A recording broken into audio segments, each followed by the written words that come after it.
조국 전 대통령 민정수석의 서울대 교수직 복귀에 대해 일부 서울대 학생들이 사퇴를 요구하자 조 전 수석이 보인 반응이 논란입니다. 태극기 부대와 같은 극우라고 이렇게 비판한 건데요. 하정대 국장, 이 얘기를 좀 해봐야 될 것 같습니다. 원래 지난주부터 조 전 수석이 이제 서울대 복귀하니까 정치하시라라고 서울대 복귀하지 말라 이런 대자보까지 붙었는데 오늘 SNS 조 전 수석이 대단히 강력한 메시지를 던졌네요. 예. 선생은 학생을 비난하지 않는다라고 말하면서도 서울대 안에 태극기 부대와 같이 극우 사상을 가진 학생들이 움직이고 있는 게 안타까울 따름이다. 이렇게 얘기를 하니까 예. 사실 학생들을 거기에 퇴진운동을 했던 학생들을 마치 극우 사상 정치인처럼 이렇게 매도를 한 거잖아요. 그러니까 지금 거기서 처음에 이제 사퇴 서명 주도한 쪽에서 야, 이거 극우 매도는 정치 선동이다 하면서 지금 강력 반발하고 있거든요. 근데 적어도 조국 전 민정수석이 만약에 다음에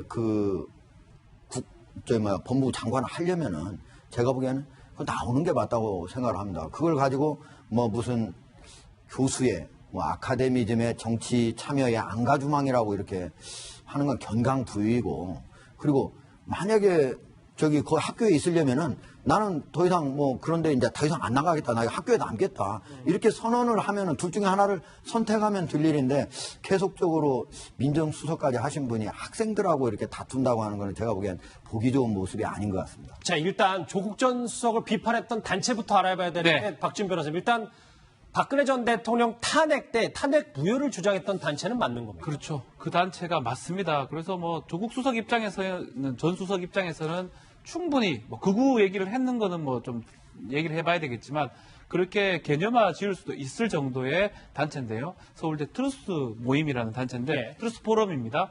예전에 1987년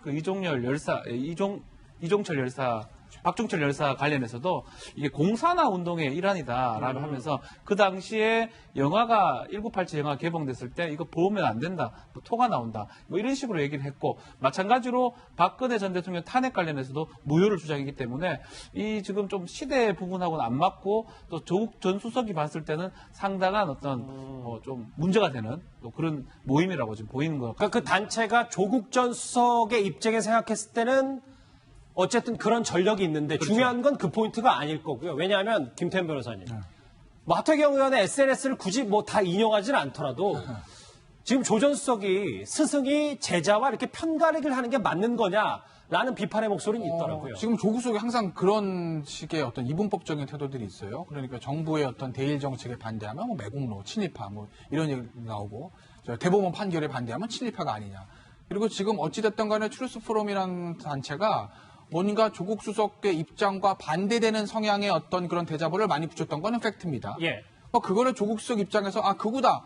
본인이 그렇게 생각할 수는 있어요. 그럼 어쨌든 조국 수석 생각이 자유니까. 다만 이게 이제 외부의 단체가 아니라 어떻게 보면 본인이 재직하고 있는 서울대에 있는 단체라고 하면 예. 본인한테 수업을 들은 학생 중에 일부도 저 포럼에 속해 있을 가능성을 배제할 수가 없는 것 아니겠습니까? 그러면 대학의 교수가 학생들이 본인과 다른 생각을 가지고 있다고 해서 그 학생들은 극우로 이렇게 얘기하는 것이 과연 옳은 것인가? 정치인으로서가 아니라 교육자로서의 올바른 태도인가라는 질문을 던질 수밖에 없습니다. 자, 그런데 서울대 내부에 또 하나의 싸움이 있습니다. 조국 전 수석이 구역질나는 책이라며 비판했던 책 반일 민족주의 저자 이영훈 서울대 명예교수가 조국 전 수석을 향해서 이렇게 말했습니다. 한번 영상으로 만나보시죠.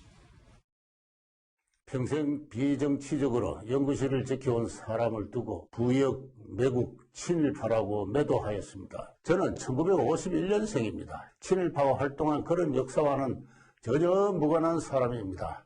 조국 씨는 저와 동료의 연구자로서의 명예를 심각하게 훼손하였으며 그것은 그의 합당한 책임이 추구될 수 있는 범죄임을 상기해 드립니다.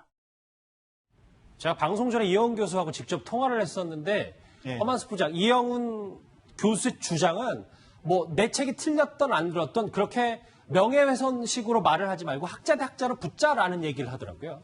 예, 그렇습니다. 51년생이 그러니까 이제 해방 이후에 출생을 했는데 친일파 라고 부를 자유가 있다. 그러니까 친일파라고 어느 정도 이제 그 이용훈 교수의 입장에서는 자신을 친일파라고 이제 공개적으로 지목을 한 것으로 이렇게 생각을 하고 그래서 이것은 명예훼손이다. 이렇게 아마 여기는 것 같습니다. 이용훈 교수의 주장은 이제 친일 민족주의, 그러니까 친일이라는 부분을, 친일 반일이라는 부분을 자꾸 이렇게 상기시킴으로써 어떤 민족주의적인 측면에서 이것을 정치적으로 현 정부에서 뭔가를 악용하고 있는 것은 아니냐라는 주장인데요. 이 부분에 대해서 이제 조국 수석이 이렇게 이제 공격을 했고 그 부분에 대해서 이제 이용훈 교수가 이것은 자신에 대한 명예훼손이다. 이렇게 이제 서로 이제 공방을 하고 있는 그런 양상인데 이 조국 교수의 어떤 주장을 보면 아까도 조금 말씀이 있었지만 예컨대 뭐 대법원 판결에 반대를 한다면 이것은 뭐 친일이고 어떤 뭐 이적이다 이런 취지의 어떤 얘기를 하는 것은 일반적인 법학자들이 보기에도 이것은 너무